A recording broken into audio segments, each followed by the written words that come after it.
Good afternoon. Welcome to the House Higher Education Budget Committee. Today we will have a budget presentation by Kansas State University. I'd like to welcome Dr. Richard Linton, President of Kansas State University, with campuses also in Salina and Olathe. And hopefully I'm not missing another one, but I know there's a far-reaching footprint from Kansas State University in the state of Kansas through K-State Research and Extension and all the services you guys provide. So President Linton, welcome to the committee.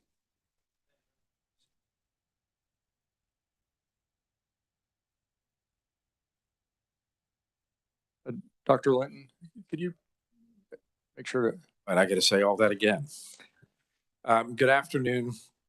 Thank you, Mr. Chair, and other members of the committee. Thank you for taking your time today.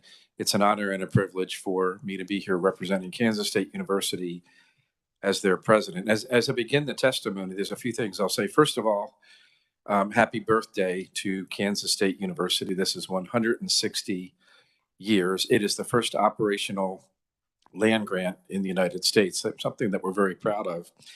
And the other thing I'll say is this was my second day on the job last year when I came to testify. I know 367 times more than what I knew last year when I came to testify. You should have a handout in front of you, which I'll reference. It should be 2 slides per page of a PowerPoint presentation that I will now take the time to go through. If I can, the next slide, please. So, Mr. Chairman, you set me up very well in talking about the breadth and the presence of Kansas State University. Kansas State is the land grant University of Kansas. And I thought I would just quickly define what a land grant is, because so many folks really don't understand the value and the purpose of a land grant university. The land grant university was established in 1862 by Abraham Lincoln to be the university for all the people. Initially, it was established to be able to help support the agricultural industry, the military industry, and the engineering industry, to be able to help communities thrive and to also be able to build the economy. Well, the same foundational principles are still in play for a land grant institution, but today we're asking many more questions about what is the future of our students and our learners, what is the future of research as it connects with economic development and prosperity, and who are our partners of today and who do the partners need to be of tomorrow to be relevant to the state needs and helping our state grow and move forward. I use this slide to be able to demonstrate our breadth. We are 3 different missions: research, teaching, and engagement and extension, which makes us different from any other institution in the state. And we're also involved in all 105 communities. Through our cooperative extension network, we also have 6 research farms located strategically around the state to support our agricultural and engineering industries.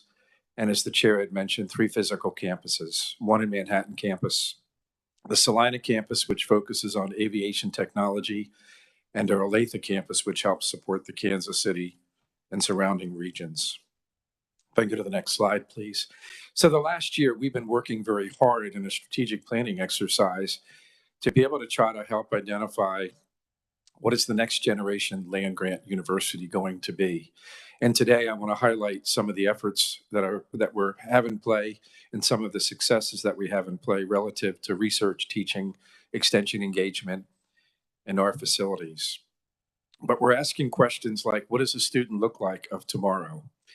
It's more than just a 4-year degree that's achieved over a 4 or 5 year period. It could be partnerships with community colleges. It could be partnerships with technical colleges. It could be credentials. What about the 45-year-old that works at Cargill that is interested in elevating their career and getting an elevation in data analytics? And data analytics didn't exist 20 years before.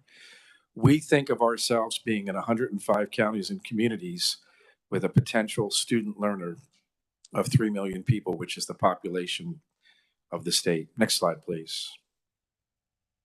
So let's start first with the student. In a very difficult and challenging world relative to attracting parents and students to want to get a degree in higher education and to want to come to Kansas and to Kansas State University, we focus very hard on the student experience. We feel like we have the best student experience of all land-grant universities in the country. I show you data today from the Princeton Review. They look at almost 400 universities around the country relative to how well a university is doing relative to its connection with students. And you'll see with this slide that we are in the top 10 for many different attributes. We're number one in the country when it comes to best quality of life. You see our students enjoy the place at which they're going. They're happy students, and we provide strong student support services through health, career, and counseling services. If I'm a parent looking for where to send my child to college, Kansas State University would be tops of the list. Next slide, please. You know, if you remember anything from my testimony, this is perhaps the most important slide because this is what I believe we are accountable to do. We are accountable to ensure that our graduates have a place in the world, but we're also accountable to the number one challenge in higher education, which is student affordability. So 97% of our students have a job upon graduation or have been accepted to graduate school, medical school, veterinary college, or the like. That's an incredibly high number compared to other land grants in the country. 81% of our students receive some form of financial assistance and financial aid. So when we take a look at the total cost of college education, tuition is a part of it, and we do what we can to minimize tuition and be very, very competitive for in-state universities as well as land-grant universities. But we also look at trying to lessen the cost of education through services that we provide and through scholarships that we can offer. And again, that 81% number is an exceedingly high number compared to our land-grant peers. Next slide, please. So I wanted to just briefly talk about three of the scholarship offerings that we now have in place to be able to help with student affordability, but also to help reverse the trend of declining student enrollment, which has happened in Kansas for most of the universities. So the first two scholarship programs I will identify as both are in-state. So the Land Grant Promise is a last dollar scholarship program which moves towards free tuition for students for those fiscally challenged families that are Pell eligible or have a household income of $60,000 or less. And you can see right now it's confined to a handful of counties that surround Manhattan, Kansas. It is our hope to be able to grow this program because we think it's vitally important to the needs of Kansas, to be able to provide, to give an opportunity for these students to be successful in the world. Next slide, please. The next slide represents our in-state scholarship programs that are offered for both freshmen incoming as well as transfer students. And I'll just highlight in yellow, you'll see that our in-state scholarship program is based on a combination based on merit, based on performance of unweighted grade point average and an ACT or an SAT score. And I just identified a range there. In this case, the student would receive the Royal Purple Scholarship and $4,000 per year. That's a difference maker. When a student or parent is considering where to go and the value of higher education, having in-state scholarships like this are critically important. Next slide, please. We've also been looking around the country and looking at best practices and where other universities, especially land-grant universities, have excelled in student enrollment. One such university is the University of Arkansas. They developed a program a decade ago for scholarships for non-residents, for out-of-state students. And you'll see here with this slide, this shows over a 9-year period. In blue is the in-state students, and in red is the out-of-state students. And you'll see at the University of Arkansas, they grew about 5,000 students in a very, very short period of time. In the state of Kansas, we have some challenges. With only a 3 to 5% population growth over the last 10 to 11 years, and with the going rate of students from high school into any kind of college, whether it be a 2-year technical college or whether it be a 4-year degree providing university, that number in the last year has gone from 56.1% to 43.2%. So we don't have actively growing population. We have less and less students not choosing to be able to get a college education, we need to do everything we can to be able to change that viewpoint and to be able to share the value of higher education and what that could do to the quality of your life. But the other thing we need to do is we need to look at importing students from out of state. And so we're utilizing this model as a way to be able to try to enhance student enrollment. I will tell you, for the first year in 10 years, our student enrollment numbers were up last year, 1.2 to 1.3% relative to freshman enrollment and transfer students. And if I can go to the next slide, this shows what we're doing relative to the out-of-state scholarship award program. In this case, it's also for high achieving students. And you can see here the example that I drew out was between a 3.75 and a 3.89. They would receive 80% off of out-of-state tuition. And the highest achieving student would actually receive in-state tuition. Let's go to the next slide, and I'll show you some really promising preliminary data. So this data here shows the last 3 years. What we're looking at is just freshman applications and freshman admits. And you'll see the green bar represents this year data as of February the 1st, which was our deadline for applications. And you can say that there's a dramatic increase in the interest in Kansas State University. Why, you might ask, do we see this trend? I think it has to do with our student enrollment office doing a much better and more strategic job. It has to do with better communications. It has to do with better technology. It has to do with scholarship programs. And a winning athletic program hasn't hurt either. And I think all of those things collectively together is making this difference. So you can see that we're up over 10% in applications and admits. So this time, compared to last year, we have 863 more students that have been admitted. So now our job is to be able to maximize the yield in those students. A big, big change, and we're real excited about what's happening. And the projections for next year are even a more substantial increase in student numbers. Next slide, please.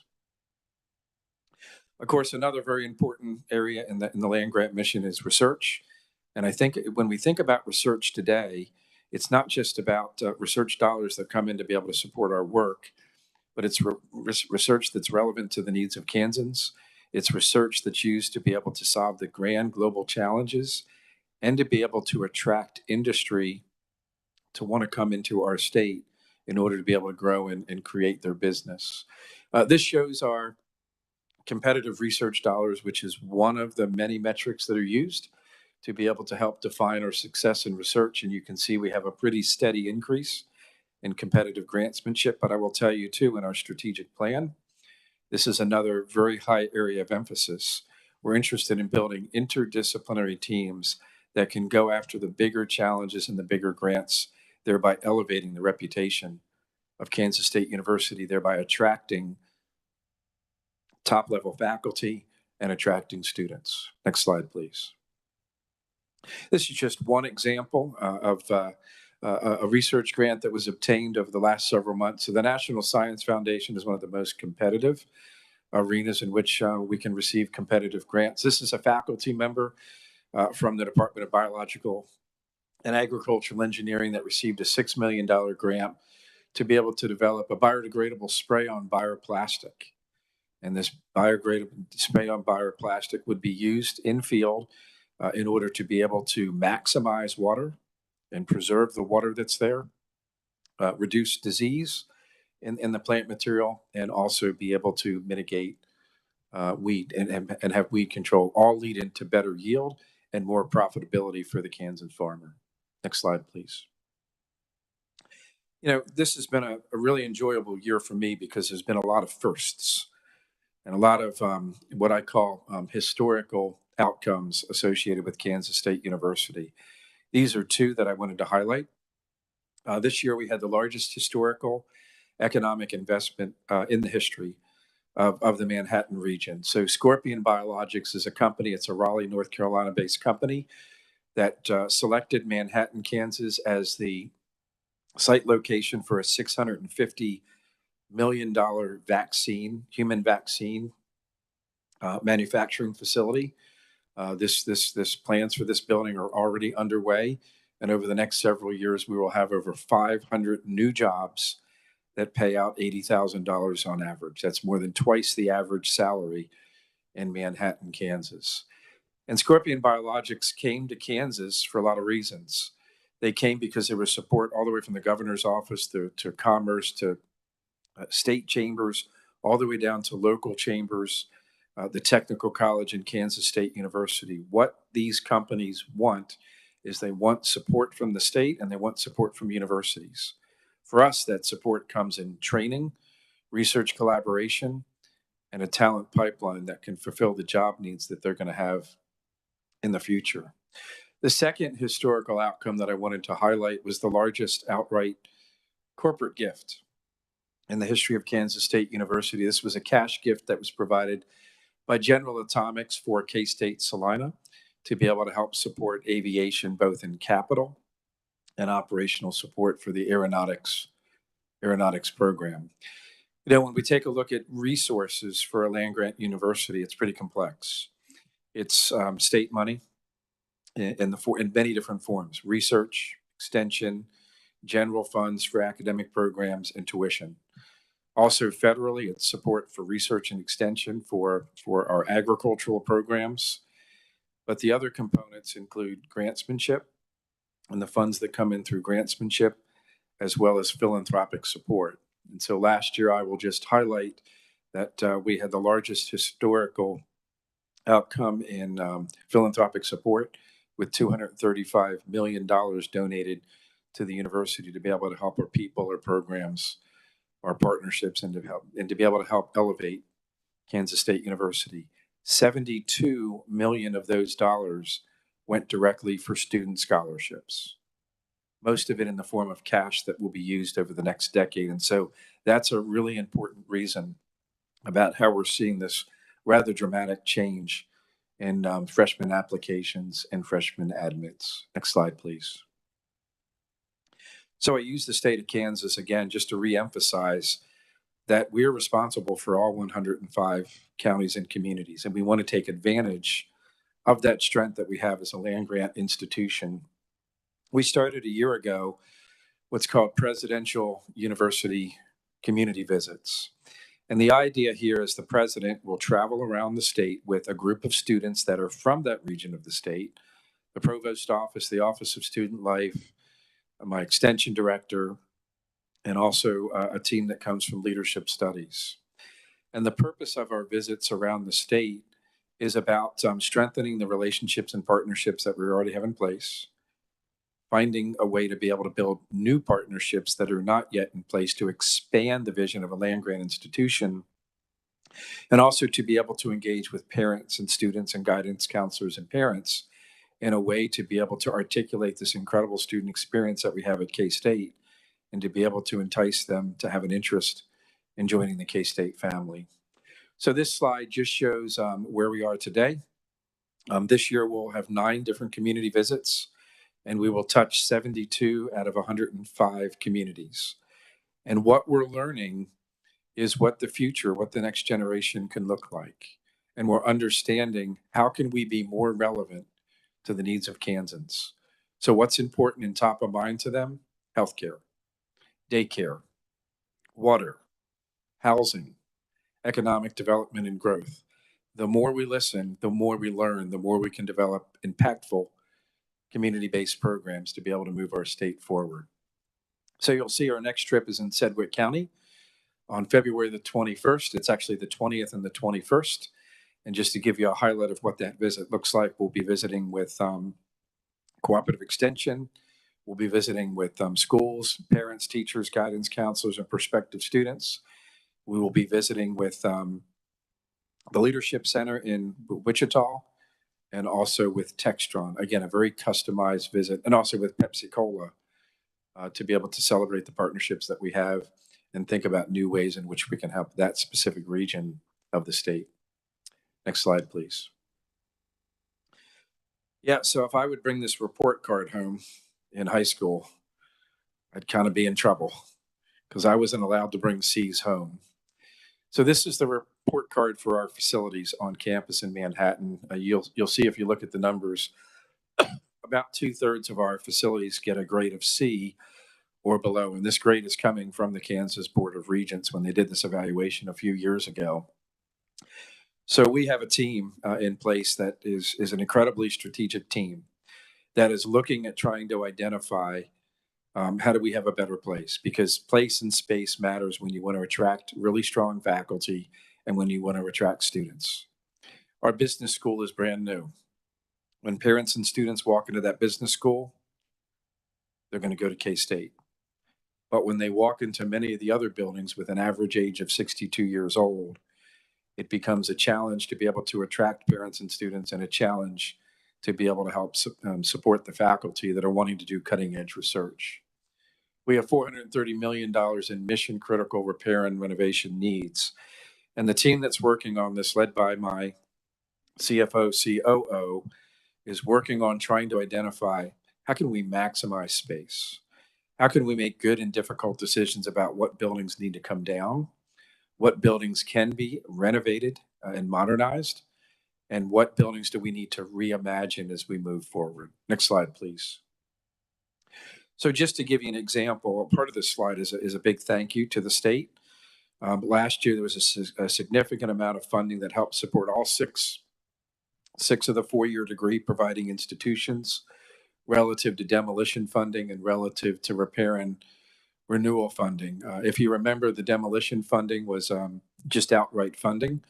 We were able to utilize $3.5 million to be able to take down buildings that were inefficient, buildings that we could not renovate in a cost-effective way.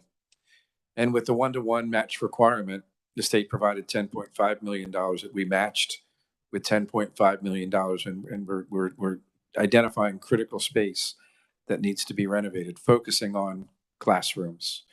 So if you would go into many of the classrooms at Kansas State today, they would remind you of classrooms that you saw 35, 40 years ago. We've got to modernize our classrooms to be able to come up to speed with the way in which students learn today.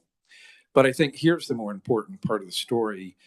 With these efforts and with demolition, and there's all sorts of savings that come back to the institution. So with the investment of $24.5 million, of which $10 million came directly from the university, we were able to have facility costs that exceeded $50 million. So this is truly a really good partnership, I think, between universities and the state, and a very strong return on investment on space utilization, maximizing space utilization. Next slide, please. This is probably my proudest moment in the first year at Kansas State, because it was an unbelievable challenge that everybody said there's no way we can do it. Well, I think I said, yes, you can. And I walked out of the room and had them figure it out. And they did a great job. My College of Agriculture dean and the Kansas State University Foundation team participated in the 3-to-1 match challenge from the state of Kansas. And you'll see here that we went after the maximum, which was $25 million, with a challenge of raising $75 million for College of Agriculture related projects. Again, trying to support the #1 economic engine in the state, which is agriculture and food systems. The college dean and the Kansas State University Foundation worked hard, and in 4 months, raised almost $82 million. Let me say that again. In 4 months, raised $82 million. That college hasn't raised $82 million in 12 years. And they did it in 4 months. And so I think there's two important messages. This was a challenge and a partnership with the state. And I think we were incentivized by that challenge and energized by that challenge. The second important message is it was very easy for us to raise money because our stakeholders in the state, beef cattle, and the soybean, wheat, Farm Bureau, and individual donors came to the table to be able to help support this effort because they know how vitally important the agricultural economy is for the state of Kansas. The agricultural it is the biggest component of Kansas economy, and there's a keen interest to be able to help grow it. Next slide, please. So this actually involves 7 different buildings in total. 2 buildings will come down. 2 buildings will be repaired and renovated, and then there'll be 3 new structures. I just show a portion of the work in which we're doing relative to new space Over by the Bill Snyder Football Stadium, there's an agronomy research farm. And in that space, there'll be a new agronomy research center and agriculture innovation center, which will be driven to be able to help Kansas stakeholders and work hand in hand with our agricultural stakeholders. The picture at the bottom actually shows all the way on the left and all the way on the right Call Hall and Weber Hall, which houses animal science, food science, and some of our agronomy students. We house about 60% of our students in the College of Agriculture in these two facilities. Those two facilities will be modernized and repaired and renovated. The building in the middle, which is shown in purple, will be the new innovation center that helps to be able to support food, animals, agriculture, agronomy, all in a collective way. What we're trying to do with this revitalization of space is bring multi-disciplines together to solve the grand global challenges of agriculture. The livestock arena that's shown in the middle of this picture will actually be taken down and will be replaced by a very small livestock arena space just for students. And then on the other side of campus, we're going to be building a brand new modernized livestock arena that can not only be used for our students, but can be used for the Manhattan community as a way to create economic growth and development. Next slide, please. Finally, after years and years, we will be opening the USDA ARS National Bio and Agri Defense Facility. This is a $1.4 billion investment that's been made by our U.S. government in partnership with the state of Kansas. So there's only 5 of these like facilities that exist in the world. And we're fortunate to have the only one that exists in the United States.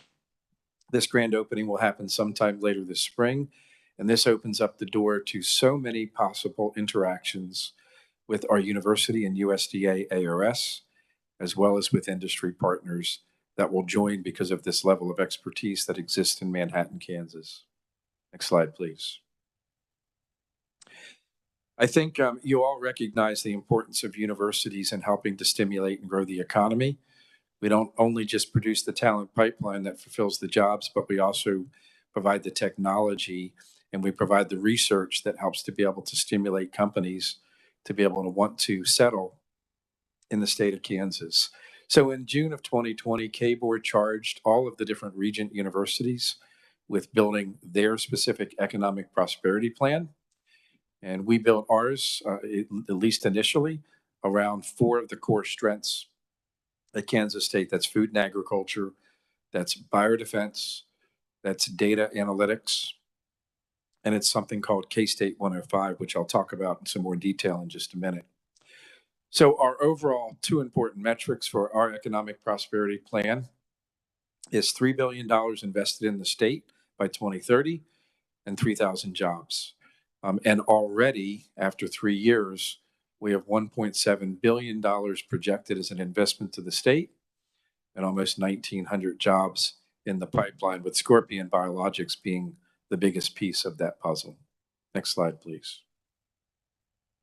So there are 2 important Kansas State University asks or requests that I wanted to highlight this afternoon. The first one was supported by the governor in the governor's budget, and that's the Biomanufacturing Training and Education Center. So let's step back and take a look at why Scorpion Biologics really picked Manhattan, Kansas. It's that they would be supported with the talent pipeline, which is done in combination with the Technical Community College in Manhattan. But it's also about education, it's about training, and it's about research collaboration. There is an expectation from Scorpion that we will support them in the highest way possible.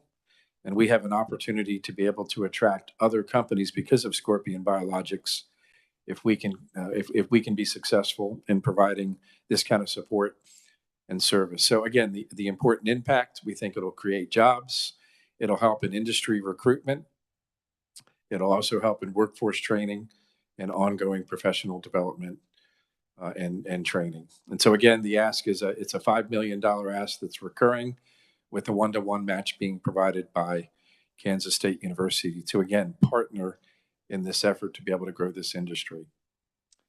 Next slide, which is my last slide. K-State 105. K-State 105 is one of the 4 pieces of our economic prosperity plan, and we're taking advantage of the first slide that I showed in the presentation, which is our incredible network across the state, being involved and engaged with relationships in all 105 counties and communities. But it's about business development. It's about economic growth. It's about supporting businesses and providing them the assistance that they need to either expand or begin their business development in the state of Kansas.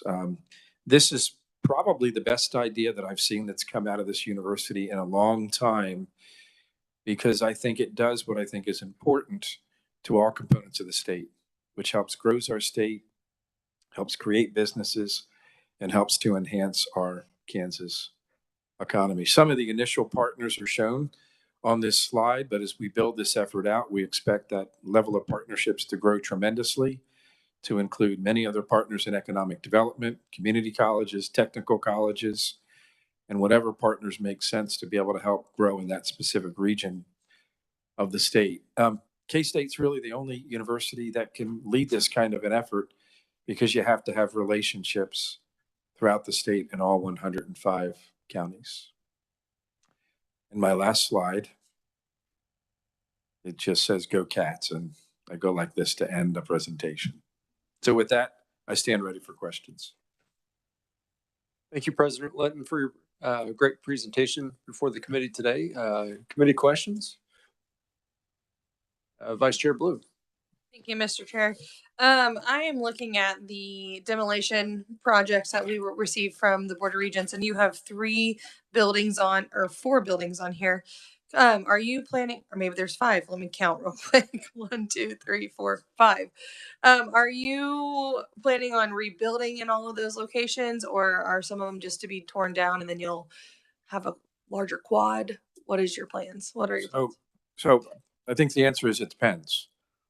In some cases, we will tear down and rebuild. So as an example, the livestock facility that I showed you in that one picture, that will actually be taken down so that we can rebuild that facility on another part of campus.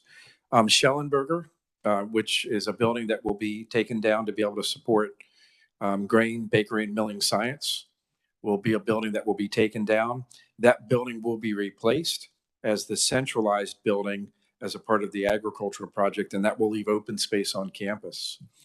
Another example is the Ahern complex. There's actually 3 buildings associated with the Ahern complex. One is a swimming pool. One is a gymnasium that's only used about 6 to 8% of the time. Those 2 buildings will come down, but the general Ahern facility that used to house basketball games and volleyball games will remain. And we need to be able to find a purpose, a strategic purpose associated with that facility. So I think the answer to your question is it's varied. We're always thinking about what buildings can't be renovated that need to come down, that have served their purpose, what buildings can be renovated and modernized to fulfill the future needs of the university, and then in some cases, how do we completely reimagine space? And my second question is actually for research on his slide dealing with the 5 million for BTEC. Where is that in the budget? Because I see the 5 million on the next slide for K-State 105 in here, but I just don't know where the 5 million reoccurring is located in the budget. Thank you.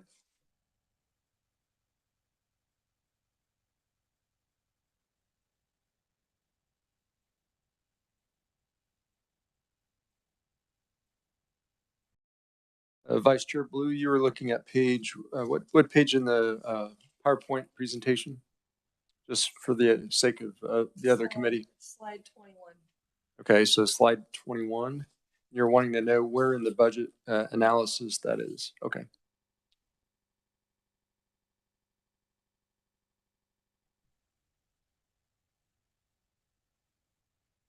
While staff looks for that answer, I had a question, President Linton.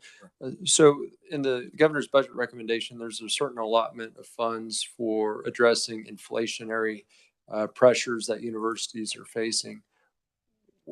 What is the 1 or 2 main pressures at K-State University that you're dealing with and coping with and trying to absorb? And how would you use those funds? Yeah, I think the answer is there's more than two. There's a lot of challenges and pressures. Certainly on the facility side, those costs continue to go up. Utility costs have dramatically increased over time. I think what's been asked for from an inflationary increase from the university operationally is far less than what inflation is. And we're just trying to catch up on the operational costs. And all of these costs are going up significantly, whether it's the cost of operating a program or whether it's the cost associated with paying employees. These are things that we need an up boost in order to be competitive. You know, also in the governor's budget, there's a call for raising salaries for faculty and staff. I would say one of our biggest challenges at Kansas State University is keeping the faculty that we have, because salaries are far lower than our competing land-grant institutions that are near us, like Oklahoma State and Colorado State and the University of Arkansas. And so I think this also helps us with operational support for them, as well as the salary increase that's been supported by the governor. I think this is the last 2 years salary increase came after multiple years where there wasn't a salary increase, and we're just trying to do everything we can to be competitive so that we retain the highest talented faculty and staff possible. Thank you, President Linton. And to follow up on that, I know Washburn had cited that utility cost, energy costs being a large driver of inflationary pressures. As a university, do you have any, I guess, negotiated rate as being a public institution with energy utility companies, or any benefit? So this would be a good chance for me to phone a friend, if I may. So I do have my CFO here, and if my CFO can talk about the challenges relative to utility costs and then answer his more difficult second question. Thank you. Thank you, President Linton. Ethan Erickson, I'm the Vice President of Administration and Finance at K-State. So we do engage in an RFP process whenever we go out for bid to select a vendor for our energy provider. We also undertake at times looking at trying to hedge a certain amount of our anticipated consumption of natural gas against the market. So we're always looking. We actually have a team that really looks and tries to really pinpoint down and be as efficient in trying to manage our utility budget. We also try to undertake projects that help us with more from a sustainability standpoint, lowering our consumption of energy across our campus footprint as another way of trying to combat those inflationary pressures. If you look at, and we have a chart that we've produced in the past, if you look at our energy consumption, it's actually gone down, even though our footprint, we've added additional buildings over time. And so we try to take several different approaches as we look at trying to combat that inflationary pressure. Thank you very much. From what it sounds, and you can either confirm what I say, or if I misspeak to the issue, feel free to clarify that. But it sounds like you're under the same pressures any private organization might be, or business or industry. Absolutely. Okay. Thank you. Representative Wassinger. Oops. Thank you, Mr. Chair. I'm sorry. Thank you for being here. We appreciate it. Can you tell me what kind of review you've done over all of your departments and degrees, et cetera, to see which ones you should probably perhaps eliminate or revise or add into other programs? I think we have an ongoing review of all the programs and all of the departments. And as we go through this strategic planning process over this year with our next generation land grant mantra, it's all about trying to identify what's in the future.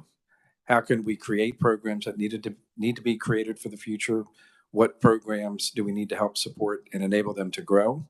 And what programs need to be dissolved over time? And that's an ongoing process.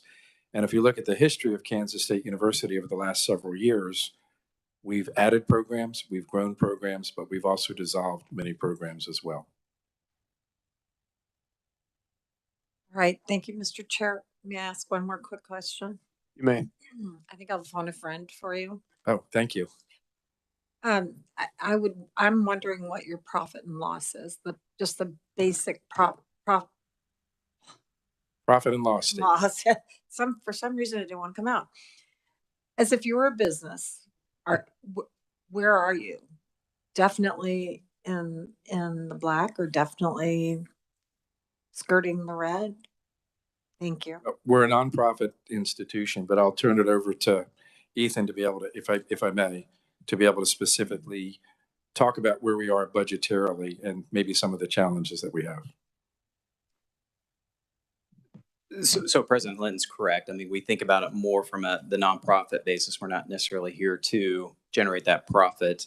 I would look at it, and we actually, Kansas Board of Regents request this type of data to look at our financial health as an institution. So we look at a variety of measures that are put forward by the Higher Ed Commission to demonstrate our financial health.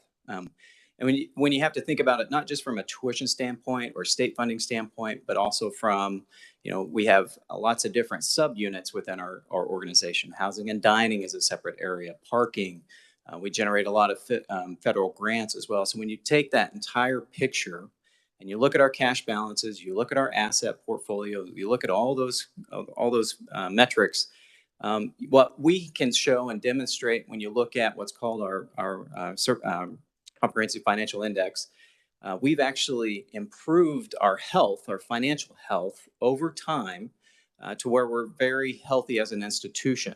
We've done that by being very diligent in managing to our costs, to our revenues over time, which has actually been recognized by our bond rating agencies as a positive actions that we've taken over the last several years while we've seen declining enrollment, declining tuition revenue. So we can provide that snapshot for you so you can kind of get a sense of our financial health over time. But we've actually done a lot of work, been very diligent in managing our costs to improve our financial position over time.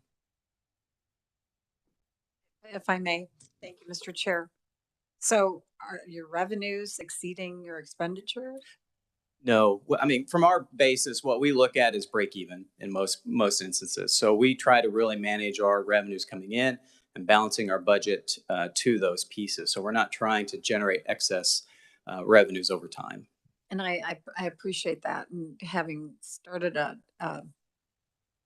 charitable organization, but you still have to be able to bring in more money than you're spending, or your nonprofit dissolves. So that's really where my question is headed. Right. And then when you add in the impact of inflationary costs, that's where, again, that additional revenue from the state also provides us that relief to keep our operations going.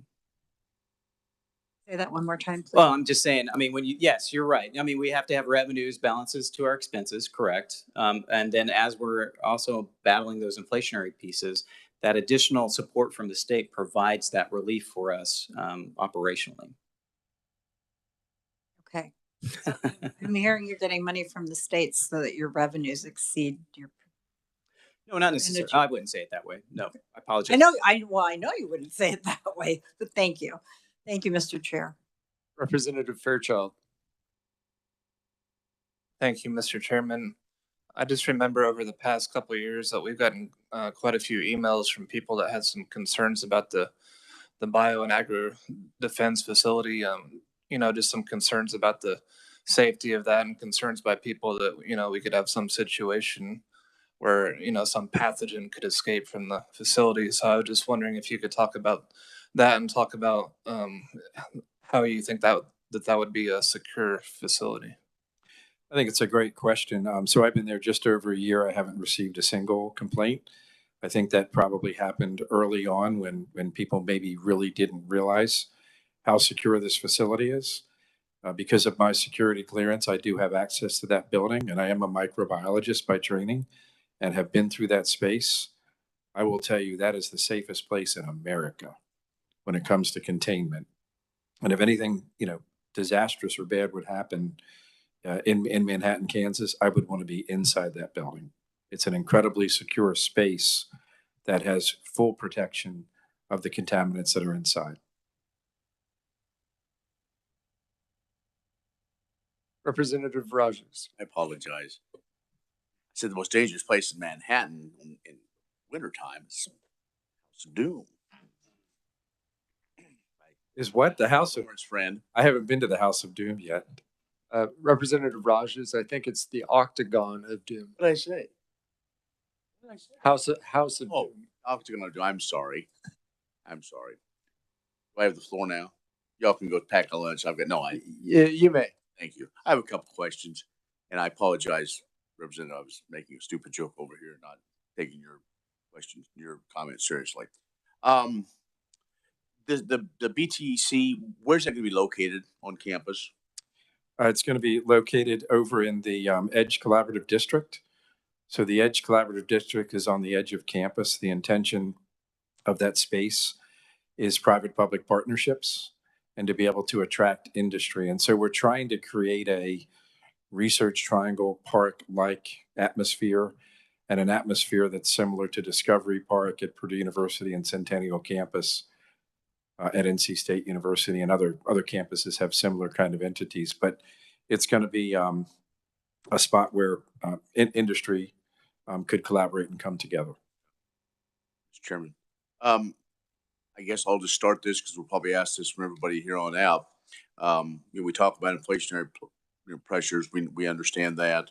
The governor's trying to address that. I think we're all looking at that.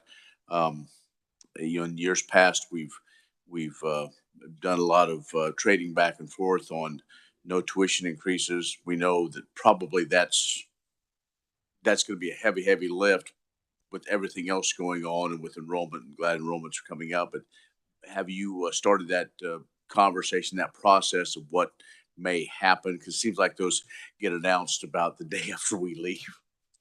Yeah, we have had those conversations, and I think we're likely to try to come in as to where we were last year. So last year we were looking at a need of about a 3% tuition increase, which we did not push forward upon recommendation of the governor. But I think this year we'd like to be able to push that need forward in order to be able to offer the student services that they need. That's our current thinking. Mr. Chairman, have you implemented the Arkansas plan you talked about here? That has started this fall. Yeah, so it started this fall, and I think some of what you saw relative to the positive data has to do with the new out-of-state model. I don't have the specific statistics in front of me, but when you look at the overall increase being around 11 or 12%, the increase in out-of-state is much higher. It's more like 17 or 18%. And so we know that must be a factor. But we also think that the potential for it is much stronger in moving forward because we didn't have a lot of time to be able to help communicate it. And so we don't think that the word is fully out there. And we think given another year or two, and also looking at the data at the University of Arkansas, they showed a very slow uptick, then a pretty steep incline once people knew about it, once people used word of mouth to talk about it. We're hoping for the same kinds of response here at Kansas State. Two quick ones. Could you give a brief update just on K-State Salina, K-State Olathe, just a quick, little brief kind of what's happening? I mean, we know the sure.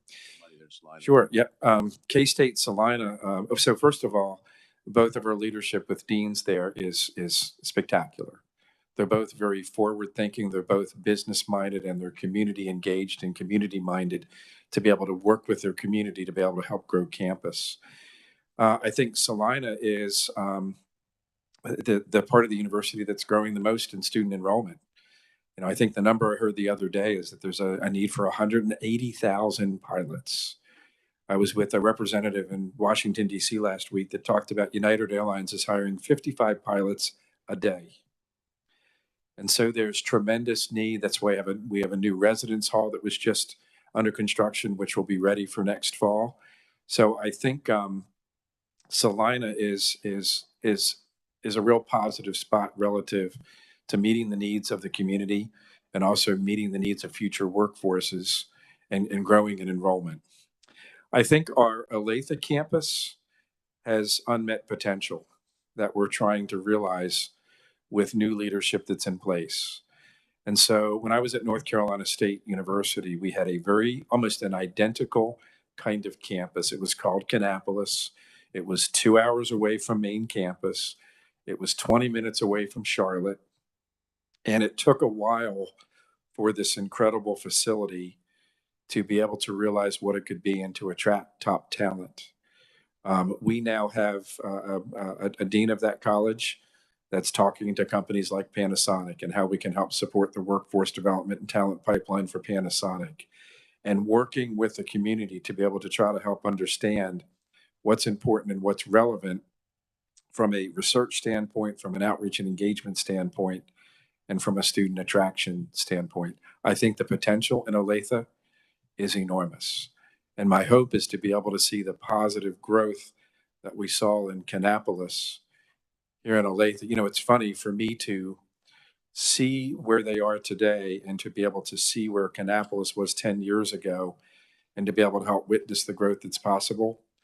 It's kind of, you know, I've seen that television show before, and I think I can help enable them to be stronger. But it starts with leadership, and we've got incredibly strong leadership there. Thank you, Mr. Chairman. One last thing. I do want to just maybe talk and maybe ask about K-State 105. Yeah.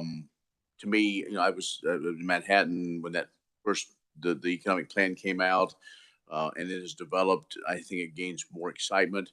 You know, yeah, there's K-State involved, but it's all of Kansas.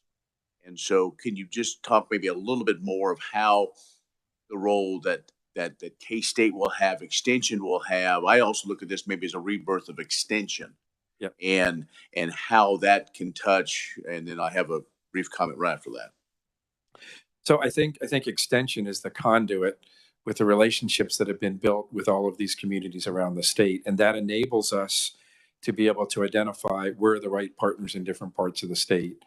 So Extension is critically important in setting the foundation for success in K-State 105. But I would argue nationwide, Extension needs to think differently about the future. You know, in economic development and economic prosperity, while part of the mission of Extension being a major driver will be a change for us. And I think a very positive change as we think about the next generation land grant. I brought a new senior vice president to be able to join my staff and my team, who has historically more experience in Extension and having Extension look different and be more relevant in communities than probably anyone else in the country. I feel very confident with our Extension network and with new leadership at Kansas State University as being a major driver to move this initiative forward. Mr. Chairman, thank you. I'll wrap this up, but this I think is extremely important, and committee, just so as we do our budget deliberations, I'm planning on bringing an amendment to put the funding back for K-State 105 in a recommendation. So with that, thank you, Mr. Chairman. Thank you. Thank you, Mr. President. Representative Woodard. Thank you, Mr. Chair. No questions, just a quick comment. Last year, we grilled you on your second day, and it was really great that you were, one, prepared and had a lot of answers for our questions on how you're going to address enrollment and some of the challenges that K-State's facing. And it's exciting to come back a year later and talk about all the work that you said you were going to do being done.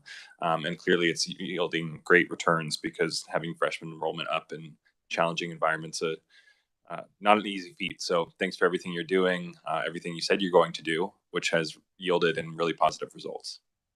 Thank you, Mr. Chair. And thank you for your support in helping K-State. It's a partnership. Thank you. Representative Smith. Thanks, Mr. Chair. Thanks, Mr. President. I was on your campus about a month ago, and fascinated with the great facilities that you are doing and have finished. It was beautiful. Looking at your top 10, students love their college. I tell you what, if you want to recruit somebody, just bring them to a basketball game. And, which is a strategy we're using. They're going to show up next fall. It was really, the kids were having a great time, And like I say, the facilities around the whole thing were tremendous, and my compliments to K-State for everything you're doing. So thank you. Well, thank you. And to your point, about 85% of our students that we can get on campus for a tour, we can attract them. And when it comes to athletics, that number is even higher. Our biggest challenge is effectively communicating about how amazing this place is and then getting them on campus. Once we can get them on campus, it's hard not to say yes. It's just an incredible environment. And my colleagues around the country try to ask me how to describe it. I can't describe it. You have to live there and experience it to know how amazing Manhattan is and Kansas State University. I'm incredibly proud to be associated with this university. Thank you, Mr. Chair. Thank you. Representative Amix. Thank you, Mr. Chairman. Dr. Linton, it's good to see you again. It's good to see you. I'm very fortunate to be able to live in one of our Big 12 cities and one of our Kansas Border Region schools, hometown. There's a lot of discussion, and I think it's great that our university athletic departments across the state have always produced great student athletes, and I think it's a wonderful deal. Athletics has become such a big thing, all across our state, and I feel very good about rivalry that my hometown state, and we enjoyed coming to. I think it's the Octodome of Dune. Is that? Oh, that was it. Sorry. That's right. That's what it was. The question comes in: do you see a time ever? And I see the changes in the Big 12 with the loss of Oklahoma and Texas, and the monies that were exchanged there. Number one, you all receive part of those funds. So part of my responsibility is to oversee university athletics, even though they're a separate entity, and all of the funding runs through a separate part of the organization. But at the end of the day, the president's responsible. The president's responsible for who gets hired as coaches, and the president's responsible for the support and the treatment of all of our student athletes. And so our president is very engaged. I'm asked the question, what's the biggest difference between being a dean and being a president? The answer is athletics. And how important it is and how much time a president needs to spend. So, for athletics for Kansas State University in Manhattan, Kansas, is incredibly important for the community. It's incredibly important for the student body. And those top 10 numbers that I showed, athletics is one of those, and it's very, very important. And what's important for me as a president, to make sure that I have solid leadership with the athletic director and the coaches. And I also ensure that a student athlete is a student athlete, not an athletic student. They come to the university to be able to get an education and to get a degree so that we can prepare them for the world. That needs to be our primary focus. And success in athletics can be a part of it, but we can't forget that they're a student athlete. I do know one thing, that the success of these programs not only is reflected in the numbers of incoming freshmen, just because they want to be there. They want to be there with their friends. They want to be there as part of the programs, and everything that goes along with college life, and that is a big thing. But as you mentioned just a second ago, it's very important to that community where we're at, and those successes shine in all of those numbers as they come in. So, thank you. Welcome. Thank you. I believe we do have an answer from legislative research about the question from Representative Blue. So, Brianna? So the enhancement request for that is on page 11 of your BA document. Said page 11. And what request number is it? It's request number 4. Sorry. Oh, okay. Thank you.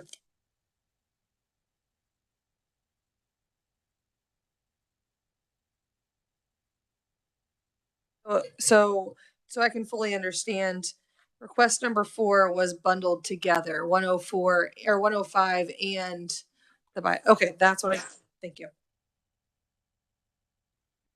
President Linton, I believe there was an announcement just recently that K-State Innovation Partners named a new president and CEO. And so I wanted to know if you would share a little bit of information about that partnership or that endeavor and what that means to Kansans.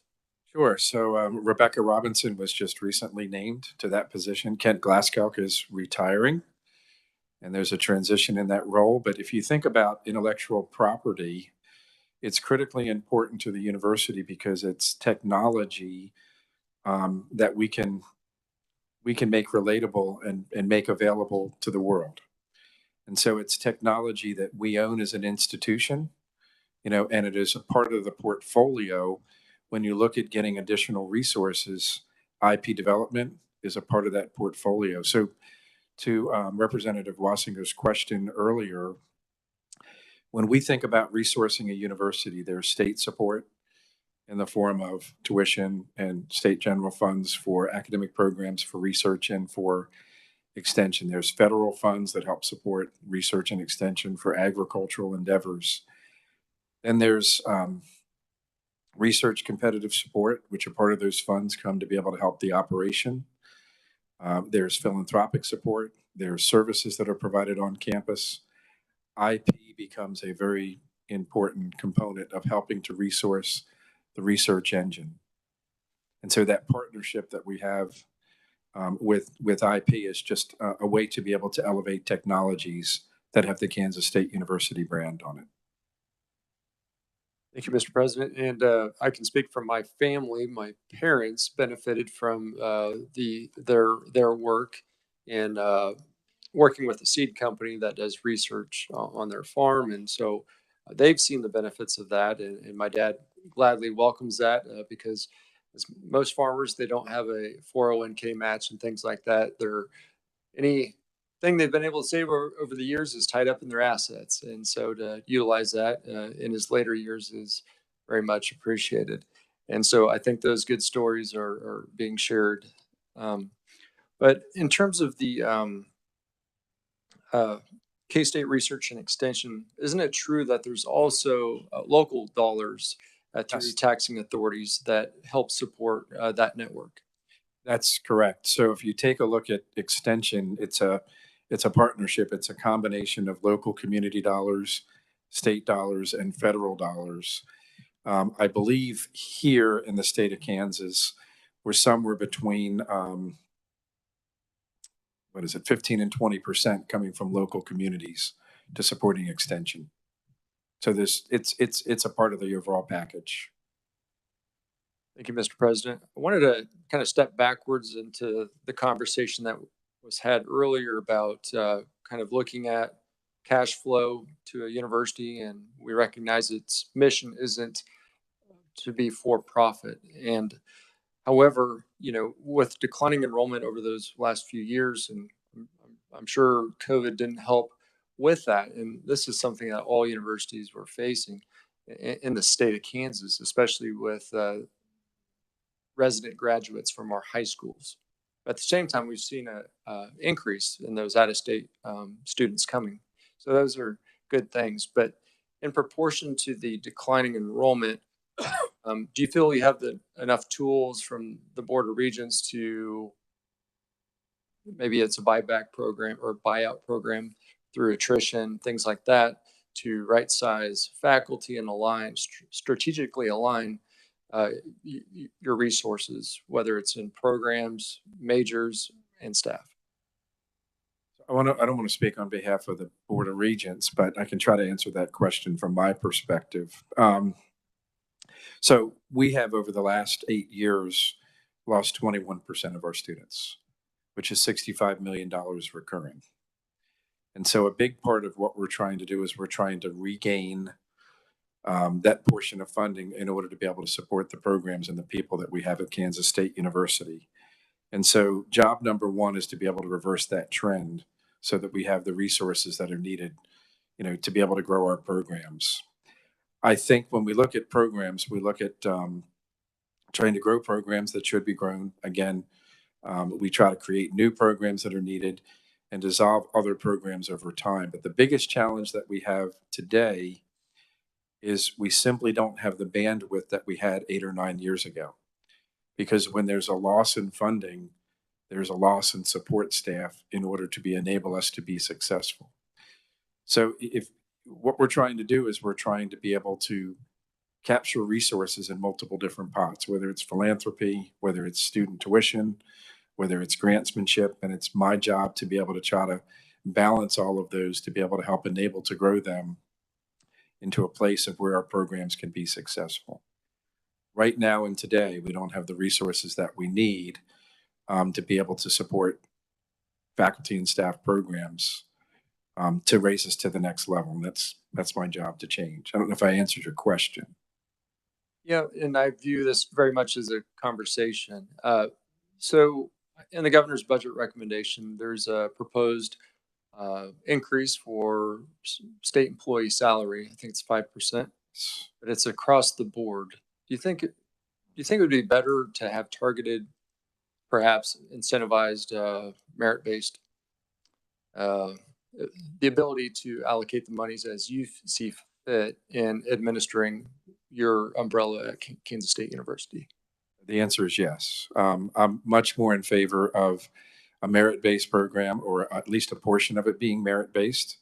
So last year when we had the 5% increase that was provided, we had a 2% across the board and a 3% merit pool.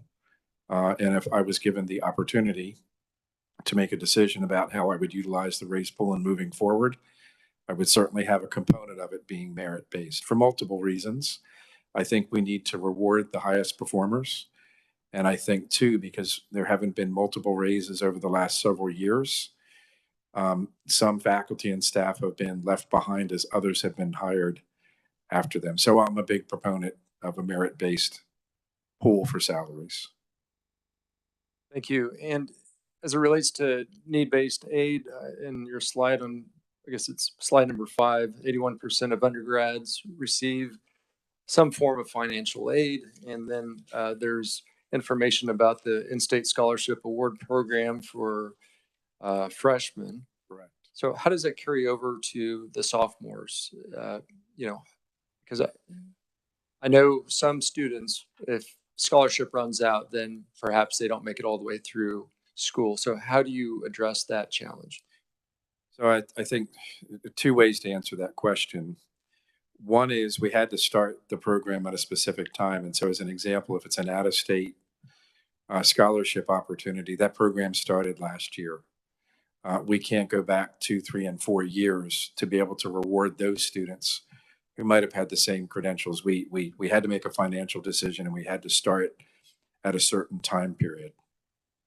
The other answer to that question, when you take a look at student success and you look at graduation rates, it's not just about attracting the students to come in, it's ensuring that the students stay and they're successful. And so we talk about that in the form of retention. And a big part of retention is not just the support services that we provide for students, but it's also the financial assistance. And so in the past, we noticed that quite often a scholarship might be freshman year only, or sophomore year only, or freshman and sophomore year combined. That's why the new scholarship programs are for each year through the program to ensure that they have that financial support thereafter once they receive it initially.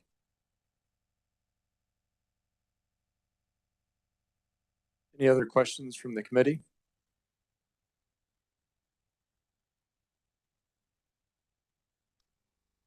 Right. Well, when I drive home daily back to Salina, I drive by a billboard. I don't know if it's before I get to Maple Hill or not, but it says the University for Kansans. Correct. And I think it's very catchy. So it's maybe a little bit of a play on our neighbor in Douglas County, but I think those things are good.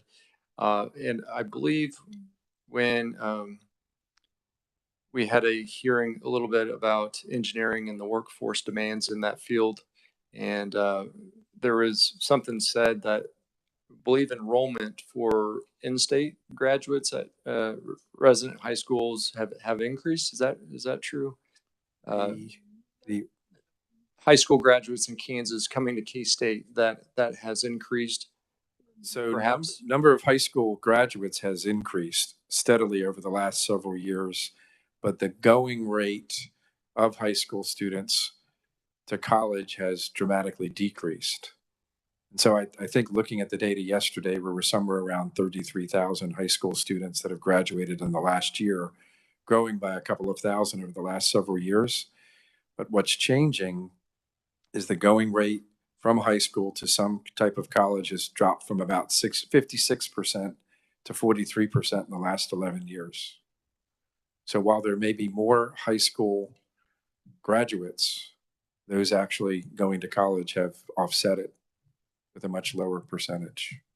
Okay, and I probably misstated my question a little bit, but I think it was more specific to perhaps it was engineering. They've seen a lot of high school graduates from the state of Kansas enrolling as engineering students, perhaps. So No, so let me restate the answer then. If it's specifically about engineering students, we don't have near the engineering students that we need to be graduating from all the universities that provide degrees for engineering students. And there's much more of an interest, and there could be a much higher capacity for engineering students.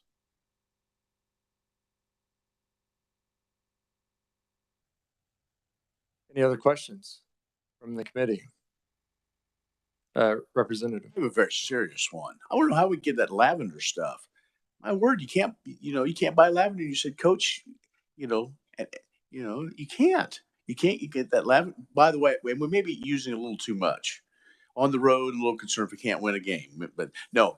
I mean, it seems like you look for fundraising. Everybody seems to want it. Nobody can get it.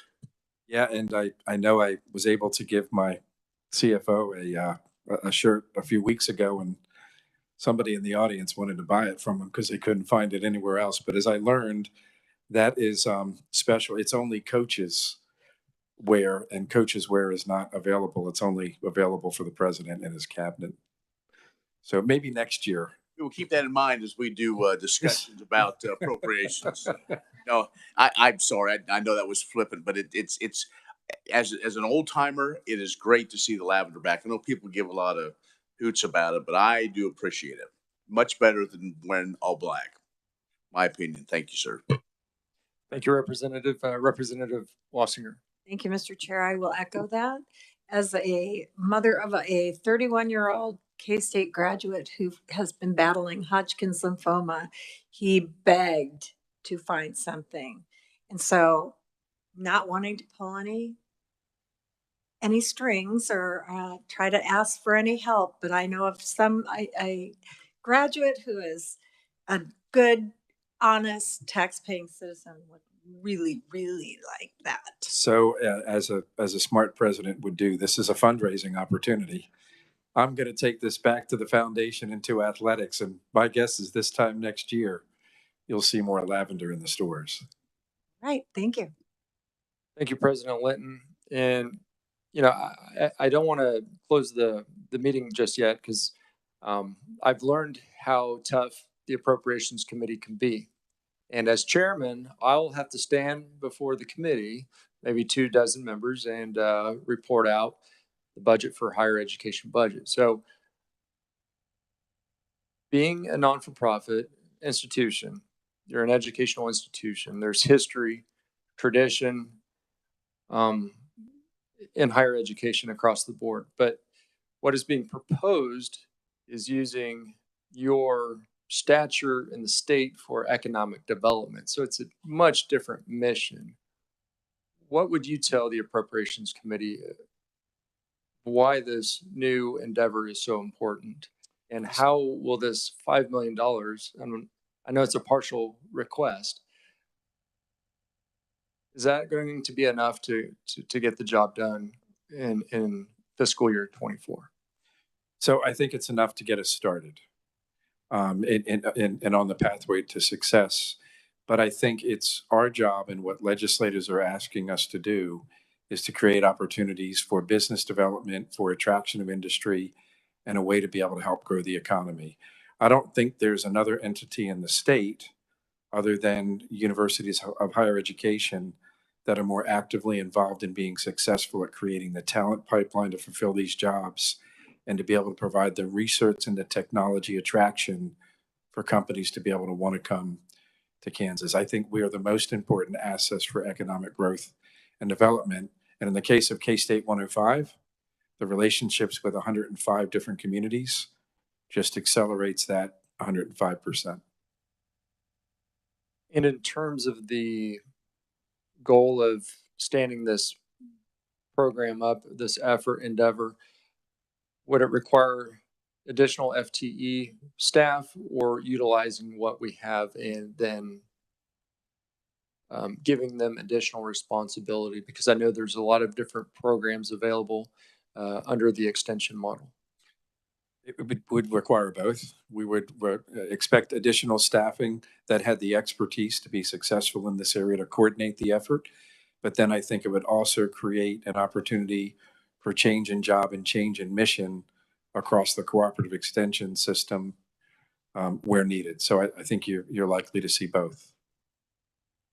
Thank you. Is the $3 billion goal and the 3,000 jobs? I think that's what I remember seeing. Correct. Is that being measured by this effort alone, or is the Manhattan campus included in that? Because I know there was Scorpion and K-State Innovation Partners. They'd have something separate, but is this just solely K-State Research and Extension and how that's measured? So it's more than just research and extension. And right now, most of those figures that you saw really relate to the Manhattan campus and do not include the efforts of extension around the state. But I think you could see those numbers dramatically change way above those two metrics if you could go from 3 or 4 counties to 105 counties. So we're trying to accelerate and duplicate across the state what we're trying to do in Manhattan campus, but customize it for those communities. So those numbers only include the Manhattan campus. Okay. Surrounding. Thank you very much for sharing that information and clarifying that for me. And are there any other additional questions from the committee?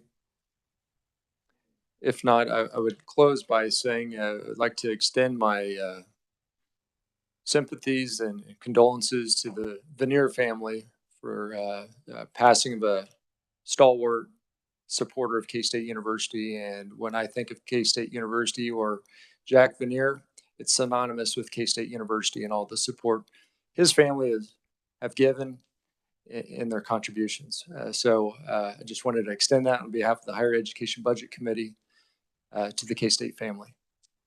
Thank you. The K-State family appreciates that. The Veneer family in total has been amazing supporters of both agriculture and for Kansas State University. We're all saddened by the loss and thinking about and praying for the family during this difficult time. Thank you, President Linton.